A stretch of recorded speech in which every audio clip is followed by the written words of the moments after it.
I had moved some of my things out. What I was doing was I was juggling rent in 2 places. That's not what you told me a moment ago. Well, you Your told me Honor, that that's not what you told me a moment ago. I paid rent at his place in February, and I paid rent in March at the new place. Just a second.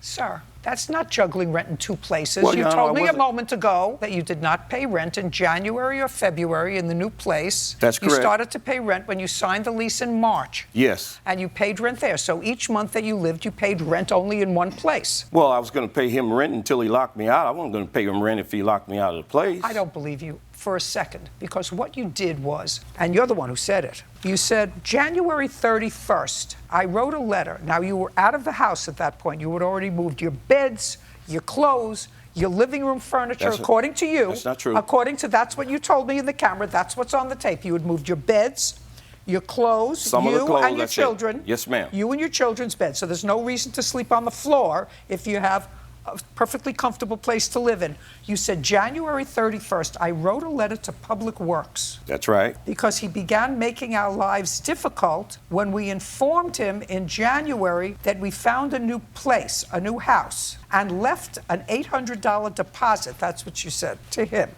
That's what you said in your sworn complaint. I left the $800 deposit in your sworn on the new complaint. house. Okay, let me tell you why all these letters are disingenuous, sir, at best. You're already out of the house. You write him a letter on January 31st, 2018. You're already out. Your beds are out, your clothes are out, your furniture is out, your kids are out, you're out.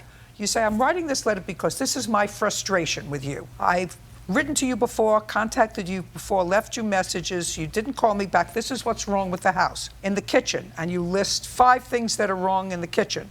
In the hallway, all the things that are wrong in the hallway. In the bedroom, all the things that are wrong in the bedroom. In the living room, in the bathroom, all the things that are wrong. Please contact me to discuss these issues to be repaired when you're already out of the house. And you've already written a letter to Public Works, because I don't know what you think is going to go on, but I know that you have some sort of plot here, because this doesn't reflect reality. If you and your family, according to your sworn complaint, in January, this is your sworn complaint, sir, we found the new house and I paid an $800 deposit to have it held for us. We were planning on paying rent in both places and moving out slowly. When we informed Jeffrey, he began making our lives difficult. So on January 31st, I wrote a letter to Public Works. I paid my rent for February, and soon after I got a response to my letter and found out that the defendants did not have an occupancy permit. Aha. Perfect. That's correct. Now I have a lawsuit. My family and I have been living there for almost a year, and now we have a lawsuit, which is what this is all about. Well, Your Honor, I do have a video of it. Okay, it's not happening here. I did the walkthrough. Those things that he said that was missing, light bulbs and toilets and all of that, it's on the video here. I done the walkthrough. With him?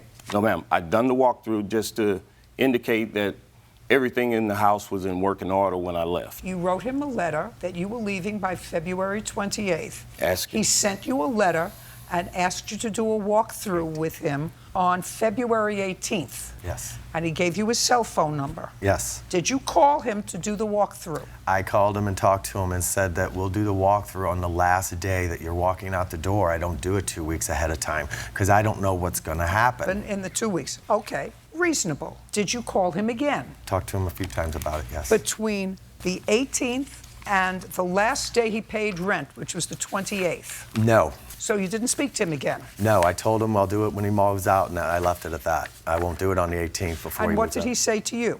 He did not want that.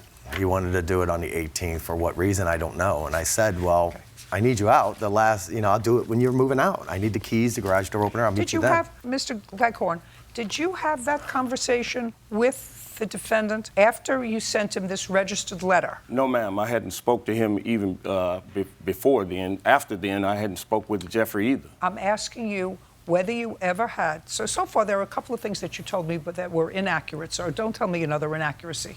Do you understand? Yes, ma'am.